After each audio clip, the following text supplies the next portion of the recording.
All right, real talk, Badger fans. Let's get the blah off of us. What do we need to do this season? What does the program need to do this season for it to be still considered a success? Right? For us as Badger football fans to be good with the end result. I've got a couple different things, not all on the field either. We're going to get into that and more on today's Locked On Badgers. Let's go. You are Locked On Badgers, your daily podcast on the Wisconsin Badgers. Part of the Locked On Podcast Network, your team every day.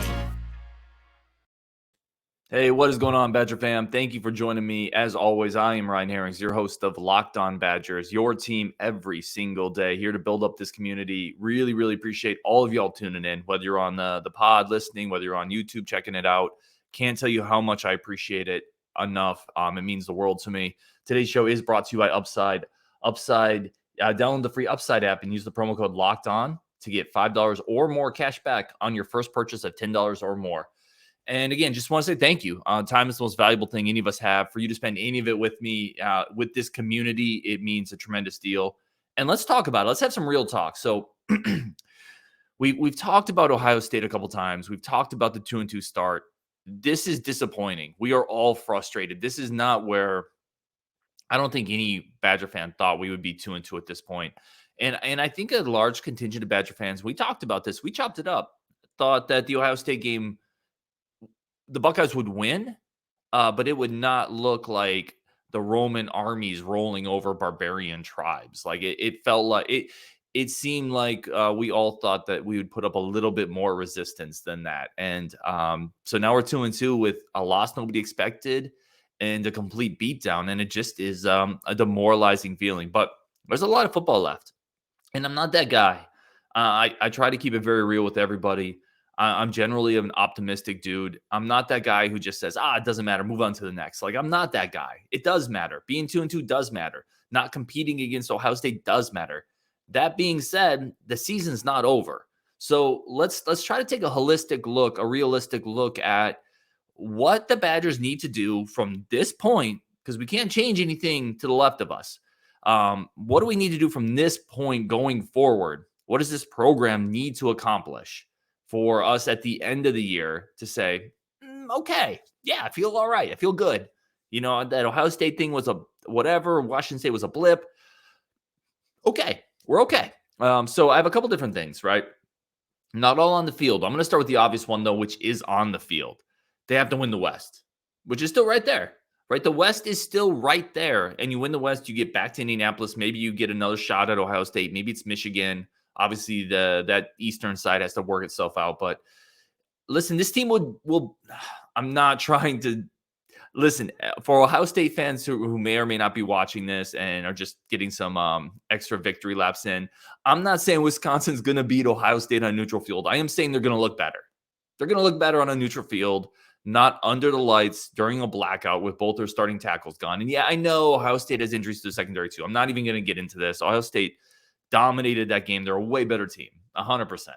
But Wisconsin will be better on a neutral field. I think that's probably inarguable. So they have to win the West. That's numero uno. It could happen. Wisconsin is probably going to be favored in every game going forward with some close lines at Michigan State, who hasn't looked good, at Iowa, whose offense has been prehistoric, and then Minnesota's been the best team in the West. They have to come into Madison. So that's going to be a toss-up game. There's several toss-up games down the stretch here. And then there's several games where the Badgers, Illinois, Northwestern, Nebraska, Purdue, Maryland, none of those are necessarily gimmies. I don't want to say that's a cakewalk schedule because it's not with the way Wisconsin has played, but those are all teams Wisconsin should beat, right? So you have to win the West. That's the first thing. You have to rally the troops. And I actually think this is something Paul Chryst, it's a strength of his. Again, I know we've been critical of Paul Chryst. There's a lot of winds of anger circulating out there, but Paul Chryst is a good culture guy for the most part.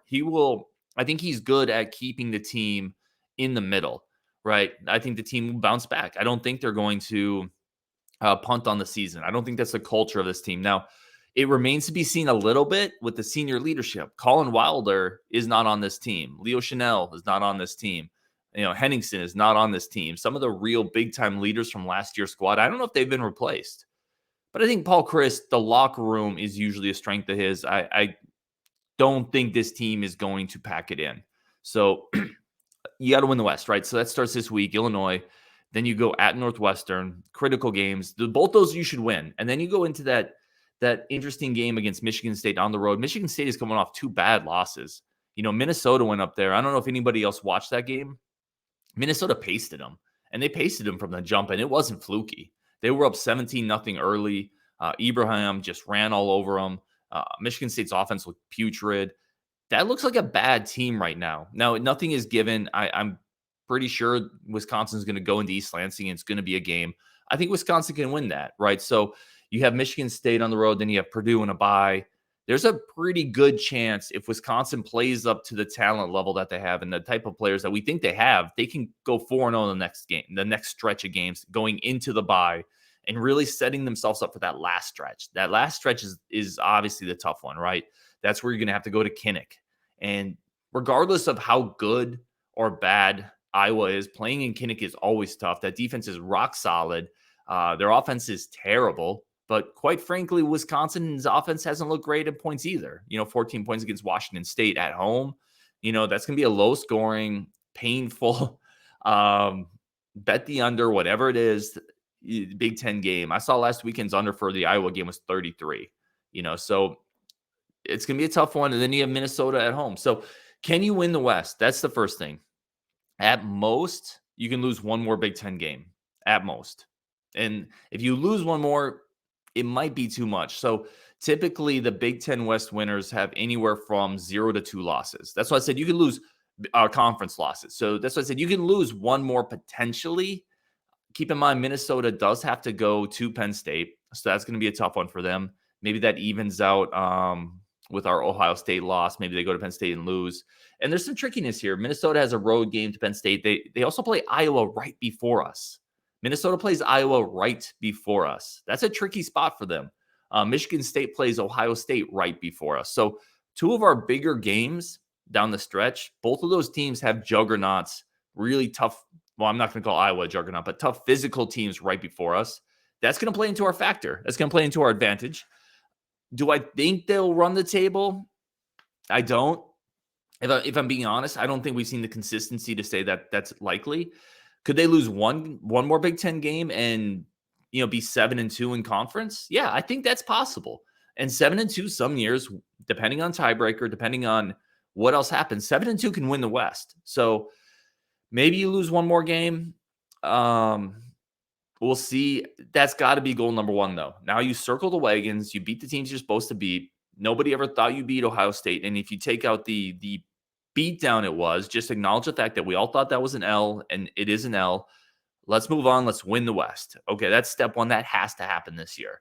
If we're going to, again, it doesn't have to happen. I want to be very clear with the point of the show. The point of the show is what needs to happen for us to be at the end of the year in a spot where we feel like, okay, this was an acceptable football season for us. This was a good season. You got to win the West, right? That's the standard right now at Wisconsin. The West is not a strong division. So, yeah, that's standard number 1. And a couple more coming up, one of which is not even on the field, but I think is really important that by the end of the year, we see some progress there. So all that's coming up on Locked On Badgers. But first, today's show is brought to you by Upside. From cringing at the pump to going to restaurants and paying a ton more. I just did this the other day. We went to a local Mexican restaurant, Fresca, really good spot, but we paid like $80 for it. I could have sworn 3 years ago it was like $60. We're all feeling the pain of inflation. And unless you're independently wealthy, you're probably feeling it too, whether it's restaurants, entertainment, gas, it hurts. And that's why I started using Upside. Upside is an incredible app for anyone who buys gas, groceries, dines out. With every purchase, you get cash back thanks to Upside. There's literally no downside. It's easy to use. I use it, and it's not too good to be true. You get cash back for just living your normal adult human life, spending money on things normal adult humans spend money on. It's incredibly simple. It's a no-brainer. What do you want to do with all your cash back? I already told you guys. Last episode, I talked about this incredible app. I'm going to buy some Badger swag, put it up on the wall, maybe get some stuff to give to all y'all, give it to the community. That's what I'm doing with mine. What are you going to do with yours? To get started, download the free Upside app, use my promo code LOCKED, and get $5 or more cash back on your first purchase of $10 or more. And then you're going to claim whatever you're buying on upside. You check into businesses, pay as usual. It's super easy, pay as usual. And you get free, again, you get free cash back. It's got a 4.8 star rating on the App Store. So you know people are using it, people are liking it. Download the free Upside app, use promo code LOCK to get $5 or more cash back on your first purchase of $10 or more. That's $5 or more cash back on your first purchase of $10 or more using promo code LOCKED. I want to thank everybody again for tuning in to Locked On Badgers, your show, your team, every single day. I am Ryan Herrings, your host, and we're here to chop it up. If you like the show, please consider subscribing. We're continuing to build the community, trying to catch Iowa, and we're getting there. We're getting closer and closer to Iowa. They have about 110-ish more subscribers than us. I would love to pass them up because, quite frankly, Iowa should not be ahead of Wisconsin at anything. So with that, I really appreciate the support. Let's talk about the next thing that Wisconsin needs to accomplish. The Wisconsin football program, needs to accomplish this year for us to be able to, at the end of it, sit back and say, okay, like I feel like we could be moving in the right direction still. It's recruiting. It's Wisconsin has to finish strong on the recruiting trail from the football side. And I don't know if they're going to be able to, but they have to find a way to do it because, quite frankly, last year ended with a whimper. With Billy Shrout, Carson Hinsman going elsewhere. There's a couple other players that they couldn't close on. This year felt like there was more momentum than there really was. And then you missed on guys like Khalil Tate. Keen Holtz, the quarterback, went to Washington. Dorman went to Arizona. You lost on a couple players that Tackett Curtis, obviously, the huge one that Wisconsin, it really felt like Wisconsin had the sneaky pole position in that one, and he went to USC. So a lot of spots here where Wisconsin wasn't able to close, and they're still without a quarterback. They're still without a composite four-star player. They're currently 12th in the Big Ten in composite ranking, according to 247. Now, the composite rank takes into account how many prospects you have committed, as well as their ranking. So Wisconsin doesn't have as many commits, and that puts them a little lower. But you're still 12th, right? You're still 12th in the conference. And part of that is a reflection of the fact that you haven't been able to land commitments. You need bodies. You can't just land a few guys and say, well, it's fine. If we had more bodies, we'd be ranked higher. No, you need to land bodies too. That's part of the deal. And we haven't been able to close on those guys yet. This is also following up on class last year where Wisconsin was like 11th in the Big Ten. So last year wasn't a great class. This year is not a great class. The recruiting department is mostly in place. It is in place headed by Mickey Turner. We have to see some things happen. If at the end of the year, it's another kind of slow close to a recruiting cycle, it would make two pretty bad, comparatively, recruiting cycles in a row. Wisconsin right now is about 57th nationally in recruiting rankings, according to 247. It's just not good enough. So what do you still need? You still need a quarterback. We've talked exhaustively about Ryan Brown, Cole LaCrue. We should have Parker Lease coming on the show. We talked about Jerry Kaminsky, Spellman, another in-state kid. Maybe there's a flip somewhere out there. We've talked about some of the misses at quarterback. You need a quarterback, though. So I don't know who that's going to be. It's possible they're working on a flip somewhere. It's possible they're working on maybe they'll hit the transfer portal. I think you could take a transfer guy and a high school kid. You have to restock that position. So at the end of the year, there needs to be a quarterback in here, and a quarterback that we feel good about, a quarterback that has some tools and a skill set that at least leads to projection, right? I think that's the thing with quarterbacks. Do they have a carrying tool, right? Whether it's physicality, whether it's arm strength, whether it's intangibles. I think Miles Burkett, the IQ, the intangibles, that kind of stuff with mobility, those are carrying tools. You can't just go out and get a quarterback and say, we got a quarterback. You need to find someone in this class with a carrying tool. Again, whether that's mobility, arm strength, accuracy, whatever it is. And it's not acceptable to say, we missed on our guys, we couldn't get one. You can't do that. This is a big time power program. You got to get a quarterback. You got to land some more skill talent.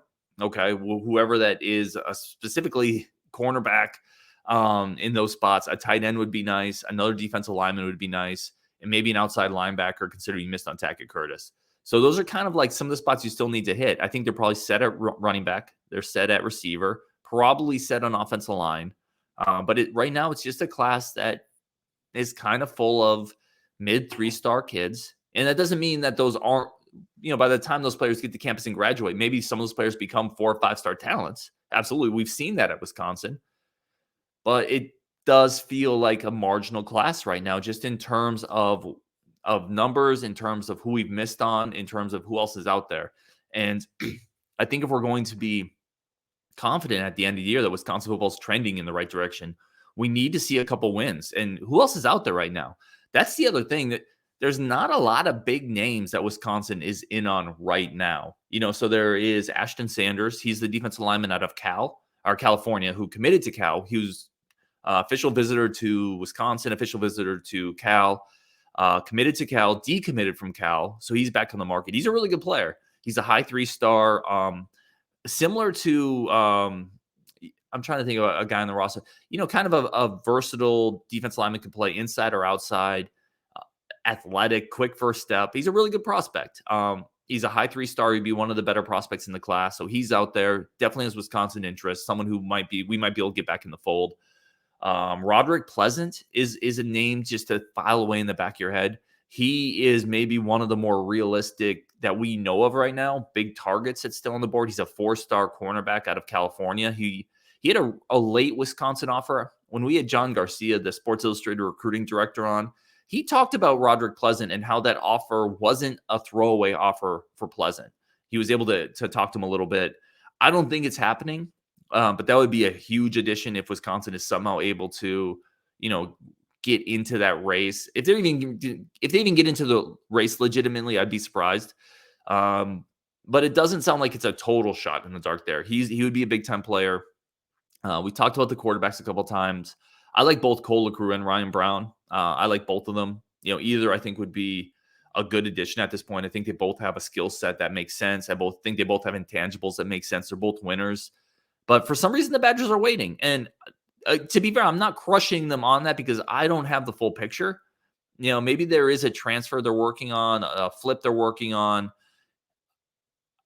I will say this, it's going to be frustrating if we're being incredibly deliberate and we lose out on both of them without a solid plan or without a good reason. So recruiting has to be there when this is all said and done. And I think if this class finishes with a bit of a whimper, it finishes still without really addressing quarterback, without really addressing any high upside athletes, then you stack it with the class from last year and you start to look at a couple back-to-back bad recruiting classes at a time when Wisconsin's play on the field is also trending down.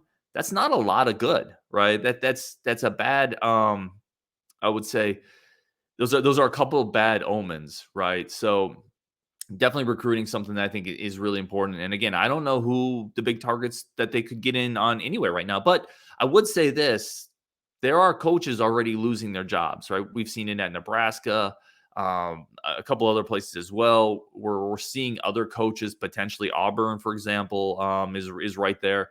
So flip season hasn't really hit yet. And it's always possible the Badgers have their eyes on a couple prospects from other schools that they could flip.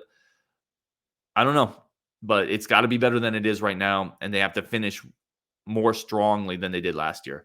All right, coming up, a couple more things that we need to see from the football team, the football program by the end of this year to feel like we're moving in the right direction, to feel confident as Badger fans. That's coming up next on Locked On Badgers.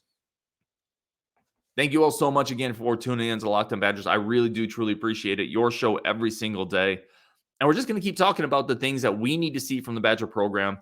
If at the end of the year, I think we're going to feel good, right? So we talked winning the West. I think that's an obvious one. Football recruiting has to get moving again. It's been stuck in mud, it feels like, for a year and a half. So that's a big one.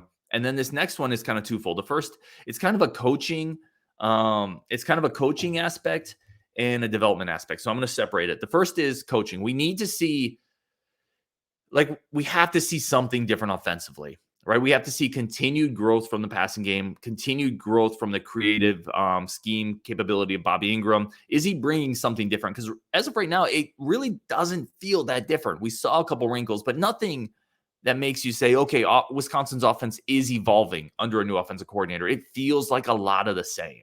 And I think if we get to the end of the year and we slug our way through the Big Ten West and we win a bunch of 17 to 14 games, and even if we end up winning 9 games, but the offense never gets out of its way, continues to just kind of be this run 40 times, throw 20 times thing, I don't think Badger fans are going to feel good about it. Even if we get the wins based on ugly wins and based on defense. Right now we're throwing the ball we're 12th in passing offense in the Big Ten. We're last in throwing attempts per game in the Big Ten. We're last. We shouldn't be last in the conference in passing attempts. Like, we're not Georgia Tech running a triple option, for Pete's sake. We have a good quarterback, we think, 4 receivers we think we like. Like, we just shouldn't be last in the conference in passing attempts. Like, this offense still feels like it's stuck a little bit in prehistoric goo. And we throw the ball less than Iowa per game, for Pete's sake. We just need to unlock it a little bit. And I think that's what Bobby Engram was brought here to do. I'm not closing the book on him. He's a first-time play caller. I think Paul Chris still has a considerable shadow looming over the offensive ecosystem. And it's probably tough for Bobby Engram to break out of that fully. But I want to see continued steps, continued strides. I think we've seen little bits of it. I think we've seen flashlights in the dark where we're seeing, okay, yeah, that looks a little different. I see glimpses of this. We need more. We need to see continued growth in this area. And, again, we're 4th in the conference in rushing attempts per game. We're last in passing attempts. That's got to equal out a little bit. You can't be that unbalanced in today's world of football. You just can't. And I'm still a guy who's totally good leaning on the run. I think Wisconsin can win that way. I don't think that's obsolete, but more of a 60-40 split. Not, hey, you're in the top 4 in rushing attempts, but you're dead last in passing attempts. That split is too gigantic. Okay. Continuing to pass the ball almost exclusively on run the ball almost exclusively on 1st and 10 from power sets is not unique or dynamic. It's become predictable, conservative, and bland. I go back to the point I made in the therapy session, or maybe it was the other Ohio State game podcast review. I don't know which it is, but Wisconsin, doesn't do Mertz a lot of favors still. When we go to obvious passing situations, 3rd and 8, 2nd and 14, we almost exclusively line up in a shotgun set with 3 receivers, which tells you Mertz, when he has to throw, when you have to pass the ball, Mertz and this offense is more comfortable in the shotgun because that's what we do. When we have to throw the ball, we go shotgun. Why not do it on 1st and 10 once in a while? Why not let Mertz have a more advantageous down distance information to throw out of, where the defense can't just completely gear up against the pass. And again, we don't need to be Ohio State, but you see this with Ohio State, right? They'll go shotgun and throw the ball 1st and 10. They'll go shotgun and run the ball, 2nd and 7. Like, you can still run the ball out of the shotgun is my point, but it feels like we'll run our pass out of pro style, and then when we need to really pass and the defense knows it's coming, we'll automatically shift back to the shotgun, and we make it very obvious and predictable. I just need to see continued evolution of the offense. I think at the end of the year, if we win the West, recruiting finishes, listen, it's not going to be a top 25 class, but recruiting finishes with a little bit of dynamism. And, the offense opens up a little bit more. We see evolution there. I think we feel okay about it. I think we feel pretty good about it, quite frankly. Despite the Washington State loss and despite getting blown off the field against Ohio State, that would be a good season. And we could sit back and say, okay, yeah, maybe this is working. Maybe the Washington State thing was a combination of us playing poorly, Washington State being better than it is, and Ohio State is just the 1985 Bears with an incredible offense. So fine, no worries. We still won the West. Recruiting's better. The offense looks better. The other part of this, and this goes in with the offense, so I kind of wanted to combine these points. I think we need to see, we were all too hasty with this probably, and I'm painting with a broad brush there. Maybe it's just me. I really thought Bob Bostad offseason, all of these young 4- and 5-star offensive linemen, I thought this offensive line would look better than it has, specifically in the running game. It's actually looked better in the passing game when the tackles have been healthy.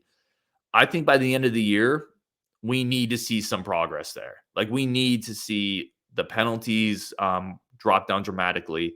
And quite frankly, we need to see a little bit more domination at the line of scrimmage, especially against some of the teams coming up, right? We're through Ohio State, but when we're playing Purdue, Maryland, Illinois, Northwestern, Minnesota, our offensive line needs to push those teams around a little bit. Okay. And those are real teams. We're not playing FCS teams, but as this season goes on and Bob Bostad continues to put his mark on this unit, on that starting 5, that top 7, we need to start seeing the push that we're used to. Or some of these young players that we've been touting for a while aren't that young anymore, right? Like, We're playing with Tippmann, who's a veteran. Bordellini's back in there. He's a veteran. Beach is a senior. Fertney's a senior. Logan Brown's a junior. Nelson played last year. Like, these guys are young, but they're also not freshmen. Trey Wettig redshirted last year. Riley Mahlman's been in the program for a year. Like, we have to start seeing progress is my point. It's time to kind of take a step back and stop saying, well, they're so young, in a year or two. No, they're old enough now. These are highly recruited kids, and we have Bob Bostad back there. We need to see progress there. Let me know in the comments, everybody, if you agree with any of this, disagree with any of this. That's kind of when I sat down, I wanted to do kind of a holistic look at, okay, we're all frustrated. I'm frustrated. It really stunk getting blasted against Ohio State. The Washington State loss was demoralizing. But what needs to happen from now to the end of the year for us to be like, okay, I'm actually in a good spot right now. I feel good about this. And I think that's different than me saying what needs to happen for example, Paul Chryst to keep his job. Like, Paul Chryst could win 6 games and keep his job. That's not the argument I'm making. The argument I'm making is what needs to happen from now to the end of the year for us to kind of step back and be like, okay, yeah, I actually think we're heading in the right direction. For that to happen, I think we have to win the West. Recruiting has to pick up. You got to land a good quarterback this cycle. And you got to see improved offensive line play. And finally, the offense has to continue evolving and opening up. Like, we have to get out of this incredibly predictable pattern we're in, and we can't finish the year throwing less per game than every single team in conference. So that's where I'm at, y'all. You let me know. You let me know if there's something I missed, if there's something you think I'm wrong on. I'm always here for the discourse. Please let me know if you think I'm wrong. I'll bring the comment up. Like, I have no issues with that. This is about community. It's about having respectful disagreements because we're all going to learn from that. I really do appreciate coming up. We got basketball recruiting talk tomorrow. Nolan Winter committed. We're going to have Jason Jordan, Sports Illustrated recruiting director, on. We're going to talk about, Nolan Winter and a couple 24 kids. We should have John Garcia on the following day to talk more football recruiting, and then we'll get right into Illinois preview. So a bunch more content coming your way. I think we have Parker Lease coming on the show as well, potentially tomorrow, to talk about his recruitment, another potential Badgers quarterback recruit, at least target. So we're going to talk about all of that and more. Really, really do appreciate everybody tuning in. If you can, take a second, hit the like, hit the subscribe. It really does help the show. Join our Discord. Qualify for some free swag as well. And with that, on Wisconsin, when you're done here, go check out Nate Dickinson. He's the host of Locked On Big Ten. He'll take you all around the conference. With that, on Wisconsin, and we'll talk to you tomorrow.